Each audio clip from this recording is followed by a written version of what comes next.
Good morning. Happy Tuesday. Hope you are well. If you're watching this live, come and say hi. If you're watching this on replay, give me a hashtag replay. So, good old StreamYard. Here we are again. Just realised I'm not sat in a very comfortable way, so excuse the shifting around. How unprofessional. So I wanted to come on very quickly and talk a bit more today about being comfortable picking up the phone and talking to your clients. So for any of you who haven't caught any of my lives that I've been doing recently, I've been talking a lot. Kind of last week. Good morning, Kieran. Hey, Tara.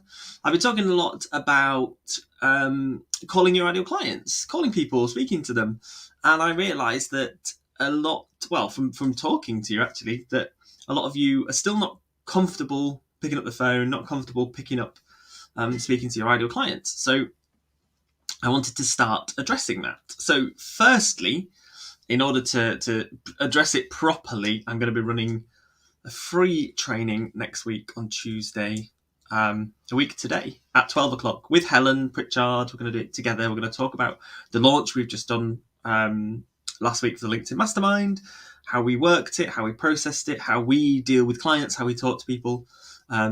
So if you're interested in joining that and finding out more about how we work and how you can do the same thing, and we're going to help you try and overcome some of these blocks, you'll find a link up there or down there, depending where you're watching this. But let's talk a bit today about how you project your own fears onto your ideal clients. So this is something that's incredibly, it's really interesting actually when we dig into this, because whenever I talk to people about calling their clients, I say to them, pick up the phone, go call 10 clients today. A lot of the time, the response I get from people is they will say to me, yeah, but they don't like it. They don't like it when I call them. And obviously we dig into that, and I would say, so how many of you called then that have told you they don't like you calling them? More often than not, it turns out 0. They haven't called any of them. The reason they say that their clients don't like to be called is because they don't like to be called themselves. Like, these people don't like to be called. And that's fine. That's absolutely fine. But we dig into it. So dig into it. If any of you are listening to this right now, whether you're listening to this live or on replay, and you're thinking to yourself, oh yeah, that's me. I hate it when people call me. Dig into that. Why do you hate it when somebody calls you? What is it about somebody calling you that you absolutely hate? And I bet for the vast majority of you, it's because you've had a bad experience in the past of somebody calling you, or somebody trying to just get something out of you that you didn't want to give them. More often than not, it's a cold call, right? It's a cold call. That's the thing that we absolutely hate. It happened to me not that long ago, actually. I went to a virtual trade show, and there was an IT company that I hadn't even given them my details. They'd bought the exhibitor list, and they'd got my details from that. And they just kept calling me relentlessly. And all they wanted to do was get me on a call, get me on a Zoom call so that they could try and sell me something. And I just knew it. I just knew exactly what they were doing. I knew the technique. I knew the tactics. Now, we joke a lot about, a salesperson is really easy to sell to. And, I'm not going to go into it again, but the story I've told previously about me buying my Peloton and absolutely being sold to hook, line and sinker in that shop. But if that person doesn't want it, then I find salespeople are insanely hard to sell to. And actually, that's kind of a good thing, because my whole philosophy with sales is that we don't want to sell to people who don't want it. Like, there's no, we always, like, you hear like sales trainers saying that you need to convince your prospect to buy from you. Well, no, you don't. Like, that's not how I work. I don't work with convincing people. If people don't want to work with me, that's absolutely fine. I'm not going to work with you. But back to kind of the topic at hand, the vast majority of people who feel uncomfortable with picking up the phone are uncomfortable because something's happened to them. So you are projecting your fears onto your ideal client. Now, any of you who are parents will know, like, one of the fundamental rules of being a parent is don't project your own fears onto your children. For me growing up, my parents like used to hate swimming. Like they used to hate swimming. But I still went to swimming lessons and I still learnt to swim as a kid because those fears weren't projected onto me. But somehow in business, we like to project those things onto our clients because it gives us an excuse not to do something. So if you say to yourself, well, I hate people calling me, so that means all my clients are going to hate people calling them, therefore I'm not going to do it. You are, morning Colette, you are absolutely projecting your fears onto your clients. And I can tell you for a fact, tough love incoming, your clients want you to talk to them. They want you to talk to them. They want you to tell them how you can help them. I was listening to Helen talk last week, actually, and she said, everybody hates to be sold to, but everybody loves to buy stuff. And that's the thing. Like, we don't call them to sell to them. We call to them to give them the opportunity to buy from us in order for us to be able to help them, in order for us to be able to support them on a level that we don't know about. You know, I called a client recently to try and get them to join my boot camp, and they said, I'm not interested in the boot camp, but do you do one-to-one? So I've got them now as a one-to-one client. Like, you cannot avoid doing this because, especially if I've got anything to do with it, more and more entrepreneurs are going to start picking up the phone this year. More and more people are going to start calling ideal clients.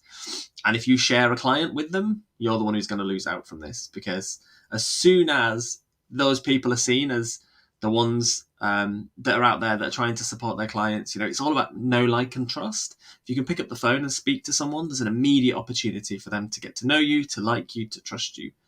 And I can tell you for a fact that if your competitor is going above and beyond to speak to their clients, to help their ideal clients, if they're the same as you, you're the one who's going to lose out if you're not doing this. So 2022 is going to be the year where calling comes back.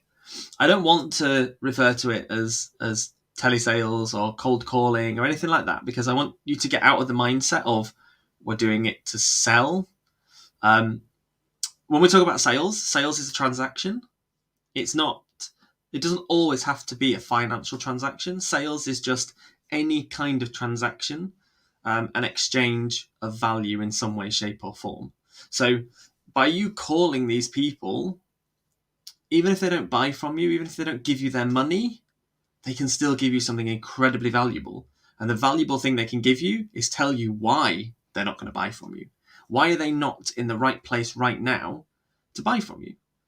You know, I ran 2 sales processes last week, and the vast majority of people on both of those, as was to be expected, didn't buy.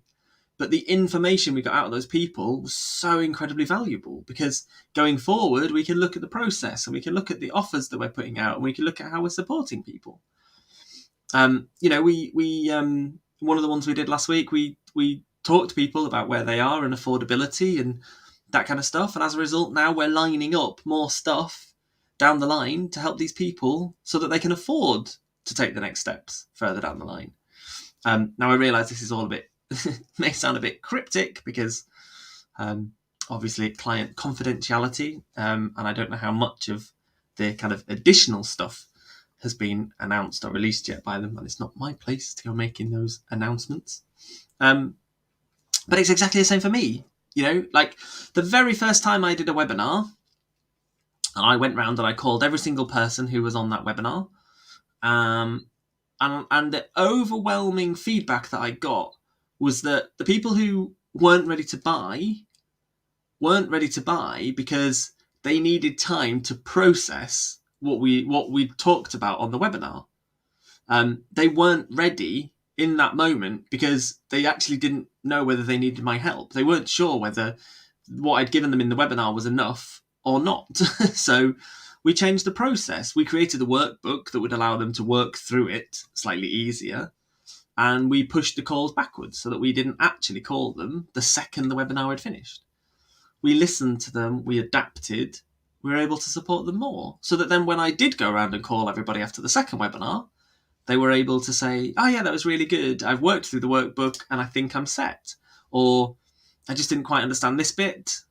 Can we have a call? Can we schedule a session? Can I pay for you for an hour to do this, and this? put it in their hands, find out what they want and how they want to be supported, and I can guarantee you it's going to help you massively.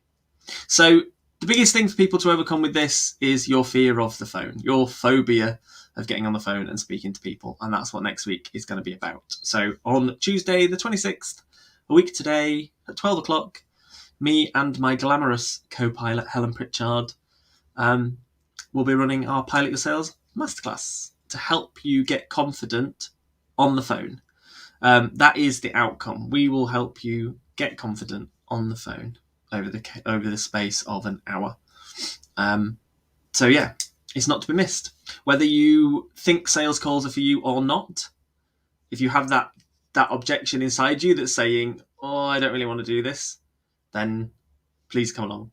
It's an objection I have every single day. I have got a list of sales calls to do today, and I've already spent an hour and 40 minutes not doing them because I'm exactly the same as everybody else. Those first few calls, I always get that fear deep inside that I don't want to do it. But that's fine. We embrace the fear, we overcome the fear, and we get the results as a result. So that's it. Nice, simple, straightforward. Embrace the fear, pick up the phone, call a client, and I will see you all, hopefully,